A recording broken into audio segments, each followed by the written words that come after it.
What's up, guys? Welcome to another episode of us giving you a guide of the sellers heading into the 2023 NHL Trade Deadline. So, today we're going to be covering the Philadelphia Flyers. Are they all out sellers? Are they going to be conservative sellers? That's what we're going to be discussing here today. There's been names like James Van Riemsdyk that's been linked to teams like Winnipeg, Calgary, Vegas, Minnesota. He's on the last year of his contract. He's currently being paid $7 million at 33 years old. He could be moved out of Philadelphia. There was rumors about Travis Konechny. Despite having a fantastic season, he could be on the move. Kevin Hayes, another player who's having a great season, went to the All-Star game. He's a guy that could be moved as well. Guys that are more likely to move are like Kiefer Bellows, Justin Braun, Ivan Provorov, who, despite the controversy with his thoughts on the whole pride thing in the NHL, his jersey actually was sold out after his comments. So it seems like there's a lot of interest and lovers of the player, but is does it really translate into the NHL teams sharing that same love as the rest of the league that watch the game of hockey essentially? There's mentions of about Anthony D'Angelo as well, possibly being traded as well. Because maybe him and Tortorella butt heads. I don't know. It could just be speculation, but obviously there's a lot of names that could be dealt. But at the end of the day, I do believe they will be conservative sellers. What are your thoughts on the Philadelphia Flyers heading into the 2023 NHL trade deadline? I mean, I kind of agree with you. I think they will be conservative sellers. I don't think this is a full-on tear down and a full-on rebuild.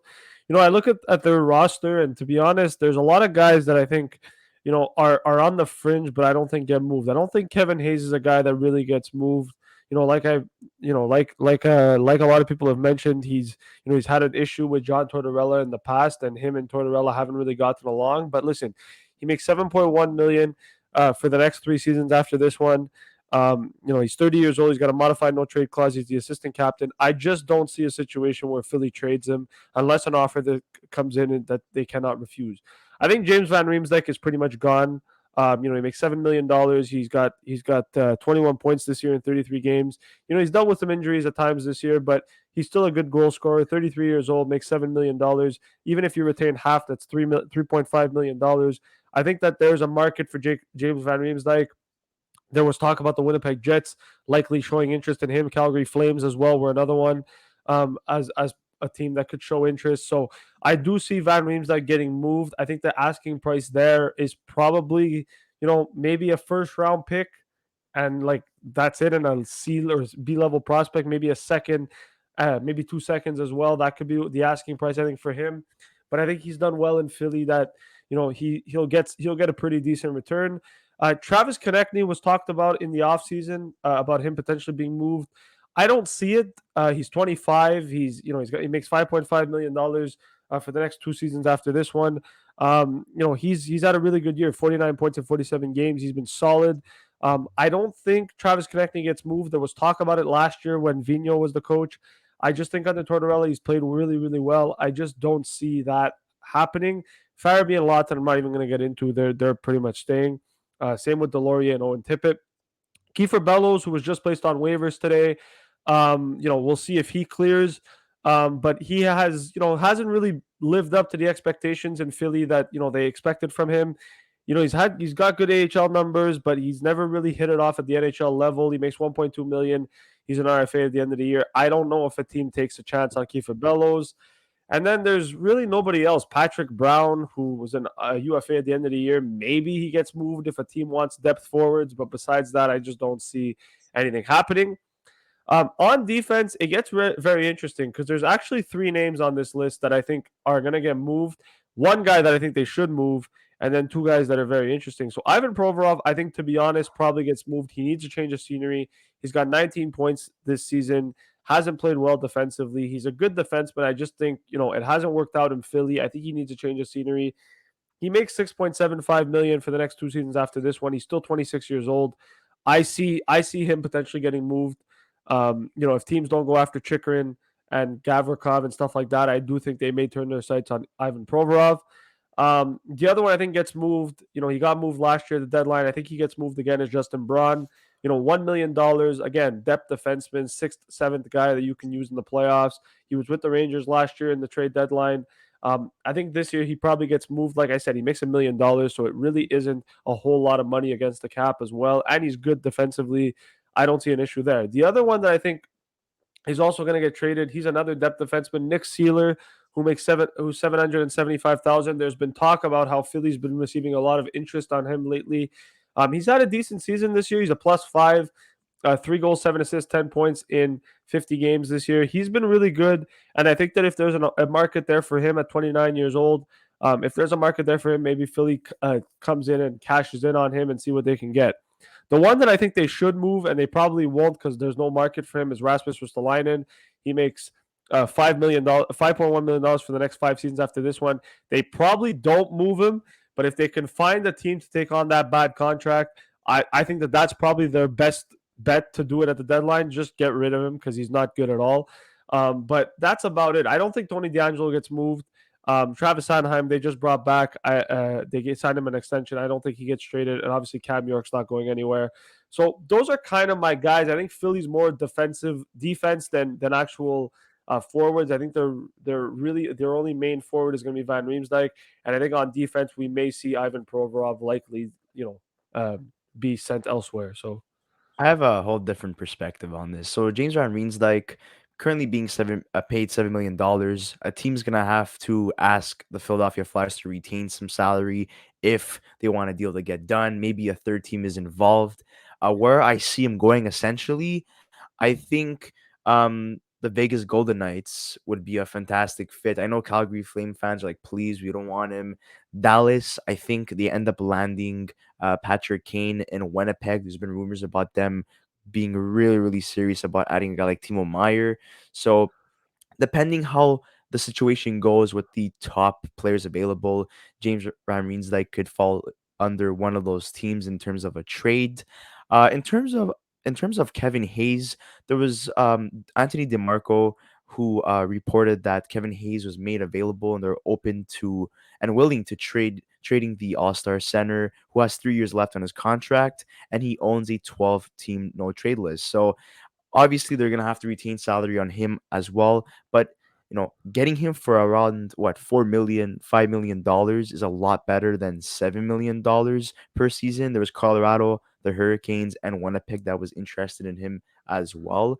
Um, we already saw Tarasenko traded. We already saw Horvat traded. If more players are being traded way before the deadline, like weeks before, and these are the only guys that are available heading into the deadline, there's a possibility that teams may get desperate, and if they don't get their first or second, choices in terms of trading for players, then they're gonna have no choice to maybe go after these guys. Even though we say they may not get traded or it's very unlikely, you never know what happens come trade deadline time.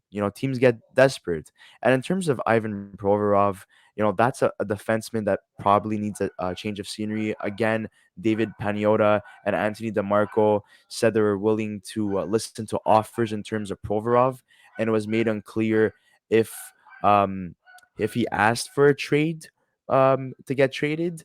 But at the end of the day, I do believe that this is going to be more of an off-season move for Provorov. Again, I could be wrong. If teams get desperate and they can get guys like Gavrikov, Edmondson, or so on and so forth, I do believe that Provorov could potentially be traded come deadline time. Teams that are interested: Los Angeles, Vancouver, Edmonton. Honestly, I don't think any of those teams trade for him. And in terms of Justin Braun, I think he gets traded for a lot less than what he got traded for last year. He has 0 points in 34 games. He's a defensive minded defenseman, barely any offense, but he's a stay home defenseman essentially.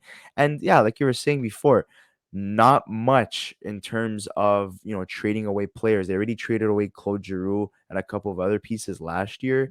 And I honestly believe that this is a team that should embrace a full rebuild, but at the same time, they have a lot of players under bad contracts that they're going to have to eat salary cap. And can they necessarily eat everyone's salary cap? I highly doubt it. They're going to Well, possibly have to buy out a player or two if they cannot move them this year or during the offseason or maybe even next year. They're going to have to take that into consideration moving forward. yeah, and I think the other thing too is like, look, like they have a lot of young guys, right? Faraby's 22, Konechny's 25. You know, Noah Cates, who's having a really good year, is 24. Morgan Frost 23. You know, even Provorov to some extent and D'Angelo are still relatively young. They've got Cam York, who's 22, Carter Hart's 24. They've got a young team, Philly, and I think that honestly speaking, they're going into this trade deadline with what's the best, what are the best chances that we're going to go and win, right? If Edmonton comes in with an offer for Provorov and it's an enticing offer, you know, Philly should just do it at that point, right? It really is going to be a question of what's Philly going to like look for at the trade deadline. Is are they going to get an offer that they won't be able to refuse, right? Is Kevin Hayes going to be a guy that's going to be a hot commodity, right? With Bo Horvat being traded, and obviously with Ryan O'Reilly rumored to be traded, and obviously Jonathan Toews, there might be a team out there that might be, you know what, let's turn our sights to Kevin Hayes, especially if Sean Monahan isn't getting traded because he might be injured, right? There's another option in Philly with Kevin Hayes. Obviously, he makes more money and you know he's got term on his deal, but there's a player there in Kevin Hayes who's got 46 points in 54 games. So I do think it could happen. I think for Kevin Hayes, if they do trade him, it's probably more of an offseason move. I think Provorov they want to get rid of as soon as possible. I do think that this is a guy they want to trade right away. And just get him, you know, get a deal for him done. It's just a matter of what they're going to get. I don't think Provorov fetches a first, maybe a second rounder and a prospect, but Maybe I a don't think couple he's a years ago, he would have fetched a first. yeah, I don't think he fetches a first now. And that's it. And Justin Braun, I mean, listen, probably a seventh. And Nick Seeler, maybe like a fourth or a fifth. But in terms of forwards, I think their big fish is going to be James Van Riemsdyk. And I think they're going to get probably the most they're going to get out of a trade is going to be from James Van Riemsdyk, just because, you know, he's got a year left, $7 million. He's had a decent season under the circumstances. And you know, he's at $3.5 million. You take a guy like James Van Riemsdyk on your team. I would take a guy like James Van Riemsdyk on my team at 3.5 million. Yeah, So experienced it's forward, possible. So yeah, I think experienced so, forward, and very that's it. yeah, experienced forward, very solid in my opinion. Yes, he's not in his prime anymore. Yes, the contract is not um amazing to take on, especially with so many teams being tight with cap space. But it's always interesting to see how much the offer changes once a team is willing to retain salary. If you retain salary, the offer is better. If you don't retain salary, then the offer is a lot worse. So it's up to the Philadelphia Flyers to be willing to eat some salary, but we'll see what happens come deadline day. Guys, we'd like to hear your thoughts in the comment section below. For the Philadelphia Flyers fan base, we'd like to hear your thoughts. Would you like to trade?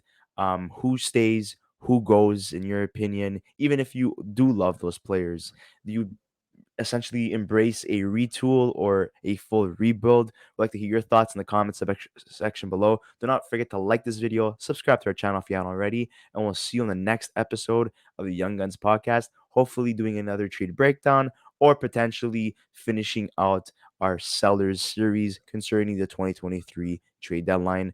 And thank you once again for watching.